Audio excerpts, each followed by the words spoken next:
बीड जिल्ह्याचे पालकमंत्री अजित पवार आज 2 दिवसांसाठी बीड जिल्हा दौऱ्यावर येत आहेत। संध्याकाळी 5च्या दरम्यान ते बीडमध्ये पोहोचण्याची शक्यता आहे। बीड मल्टीस्टेटमध्ये झालेल्या घोटाळ्यासंदर्भात या ठिकाणच्या नागरिकांसोबत ते चर्चा करतील। दरम्यान अजित पवारांच्या दौऱ्याच्या पार्श्वभूमीवर बीडमध्ये स्थानिक नेत्यांची मोठ्या प्रमाणात बॅनरबाजी पाहायला मिळते।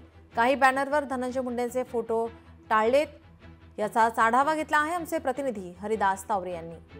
राज्याचे उपमुख्यमंत्री तथा बीड जिल्ह्याचे पालकमंत्री आज बीड जिल्हा दौऱ्यावर 3 वाजता या ठिकाणी येत आहेत आणि या ठिकाणी मी तुम्हाला दाखवू शकतो की या ठिकाणी बॅनरबाजी जी आहे ती मोठ्या प्रमाणात या ठिकाणी करण्यात आलेली आहे।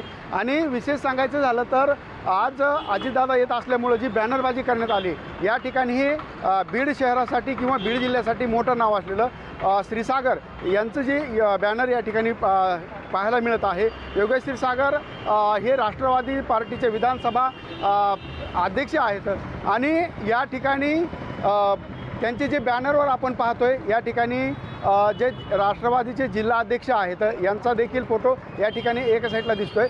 मात्र इतर जे नेते आहेत या ठिकाणी प्रकाश सोळंके असतील, अमरशा पंडित असतील, यांचे जे बॅनरवर या ठिकाणी फोटो पाहायला मिळत नाही। त्याचबरोबर दुसऱ्या बाजूला जर पाहायला गेलं तर माजी शहराध्यक्ष जे आहेत अमर नाईकवडे यांचं देखील या ठिकाणी बॅनर झळकताना पाहायला मिळतं। या बॅनरवरती मात्र सगळ्यांचे फोटो या ठिकाणी पाहायला मिळत आहेत। बाबरी मुंडे हे आता भाजपला रामराम करत या ठिकाणी राष्ट्रवादीचं घड्याळ हातात बांधणार आहेत, यांचं देखील या ठिकाणी बॅनर पाहायला मिळत आहे। मात्र यातून आता अजितदादा पवार हे जे कार्यकर्ते आहेत, जे स्थानिकचे नेते आहेत, यांना नेमकी काय समज देणार हे पाहणं तितकंच महत्त्वाचं ठरणार आहे। हरिदास तावरे, लोकशाही मराठी, बीड।